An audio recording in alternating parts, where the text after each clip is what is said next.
WSIU InFocus, artist Cameron Smith has spent most of his career blowing glass. He now wants to try casting it.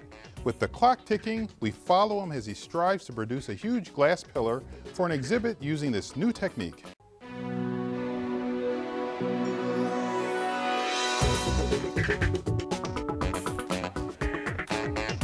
On this edition of WSIU InFocus, we'll see glass artist Cameron Smith step out of his comfort zone and try something new. Instead of blowing glass tumblers and other utilitarian wares, Smith is trying something different. We follow him as he tries a new technique called glass casting that involves pouring massive amounts of glass into molds. This is something that is not being done by anyone else in our region. Like any new process, it involves some trial and error. Cameron Smith and his wife Jan Thomas are well established in the Southern Illinois art scene as glass blowers working out of a studio in Murfreesboro's Old Douglas School. In order to make a living, they mostly produce practical glass items that they can sell at craft shows. We taped this demonstration of glass blowing at their annual holiday open house at Douglas School to show the kind of work they do most of the time. Cameron and Jan had a wide variety of tumblers, perfume bottles, vases, pitchers, bowls, and Christmas ornaments on display during the open house. Produced in large quantities, they're big sellers on the craft show circuit, but they are not necessarily what the artists want to be known for. Join us as Cameron and Jan literally try to break out of the mold of workaday glass blowers as they prepare for an exhibit called Fire, Light, and Things You Haven't Seen Before. We followed Cameron Smith as he blazed a totally new path with glass. Smith has built a furnace that allows him to pour a huge amount of glass into molds. There's a lot of learning involved, and we're grateful he allowed us to witness some of his trials and tribulations as he pushed his boundaries into something totally different. Cameron Smith has been blowing glass for decades, but he has added a new process to his repertoire called glass casting. He uses a special furnace he set up behind the Douglas School in Murfreesboro, where his studios are located. I think the first public pour we did was in '06. I've done probably almost a dozen more pours. It's unlike glass blowing, it takes a lot more resources, time, gas and glass to pour it out. The process is similar to casting metal and requires a mold. The mold is a column form that I've been working on. I'm trying to assemble about an 8 to 10 foot column, glass column. And these are just plastic pipes that I cut and glued and siliconed onto the mold. This column is the design that Cameron Smith will replicate into glass. Okay, door up. It's a positive mold, and that's actually what the size of the columns. And then it's pulled out of the material, which leaves a negative space, and then I take that void and I fill it full of hot molten glass, and then that void becomes my glass. So it looks like a bundt cake. Okay, more to the Doug, Manabu. Jan, spot me. More Doug, more Doug, more Doug, more stop. Usually it takes about 3 of us to do this. We have one that works the door, and that's a spotter. That's my wife, Jan Thomas, and partner here at the Douglas School Art Place. Working the cart is Manabu Akinoshi, which is a friend and companion from Japan. And what we're going to see is pouring out roughly about 250 pounds of hot molten glass, and glass is very sticky, it's slow. It'd be like pouring out a big jar of honey. That's pretty glass, look at that. Okay, stop, Manabu, let me catch up. I want to make architectural elements. I think that'd probably be my vocabulary that I'm trying to do is make. I have some glass tables, I've made glass signs, I've envisioned making a glass column. I think it would be good in some hotel or casino or, some place that would honor and want to buy my work. Once poured, the mold needs to quickly be put into an annealing oven so the glass can cool slowly, otherwise it will crack. Door down, power on. The main time in glass is the annealing, and it's probably about 235 hours annealing, so that's almost 10 days worth of electricity and annealing and a slow cycle and everything.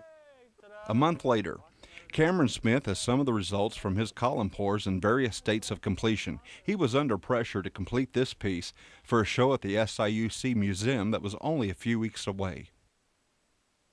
Okay, well, this is my the bass and the column drums that I've had finished so far that I'm trying to get done. The one on the bottom came out perfect. No cracks, no dings, no dents. And I really had thought I had found the answer. This one was poured prior to it, and it still had some cracks and problems, which can be sealed with epoxies and stuff, so I believe that it is a usable piece. The other ones I'm currently working on are not as, fortunate, I guess I could say.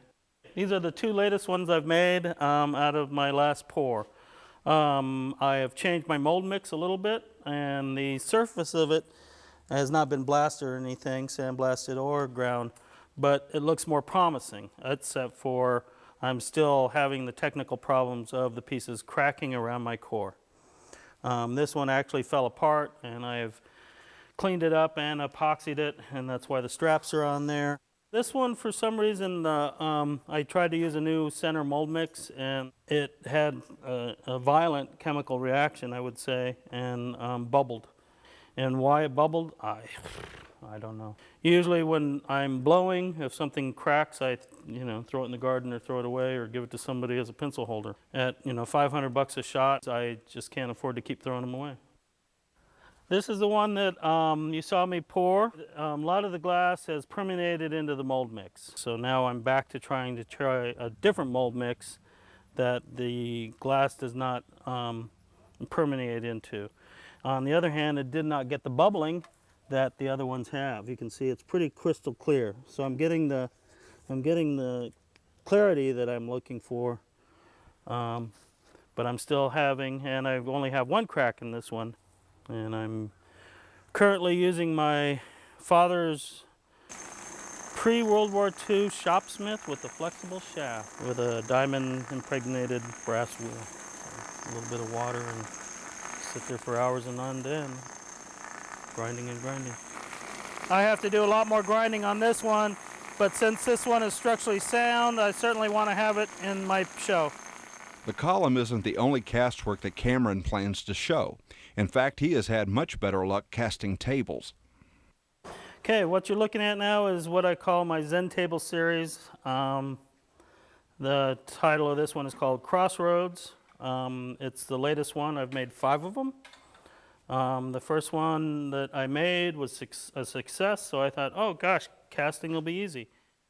And now trying to cast these column drums of somewhat, I wouldn't say I'm defeated, but I'm certainly challenged, and coming up with things that work and a lot of things that aren't working right now. So, I think time is not on my side since our show's coming up pretty quickly.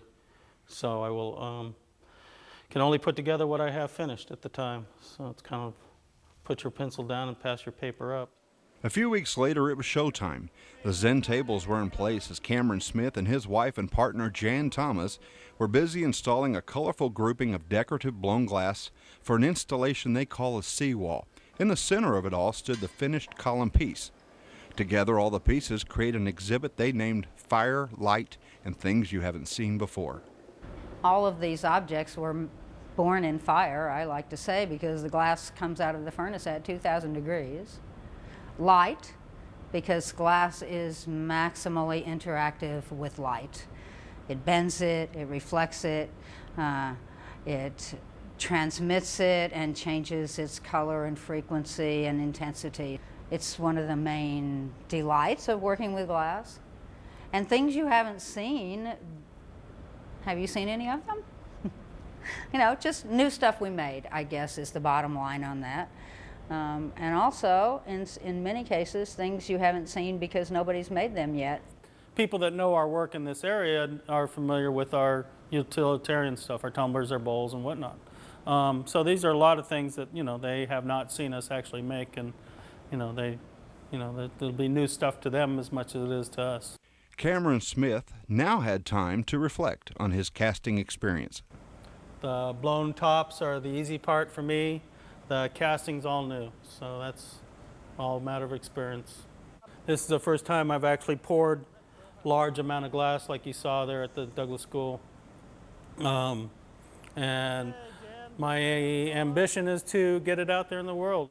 Part of getting his work out to the public involves putting a price on it. For insurance reasons for the gallery, they asked for a price. I told them $50,000.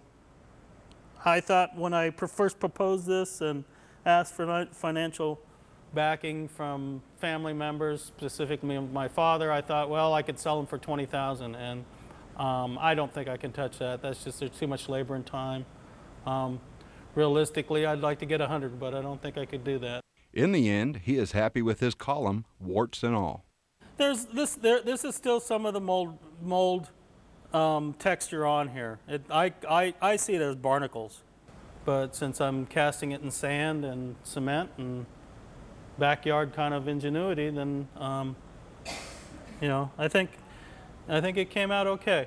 I just don't want to make tumblers the rest of my life.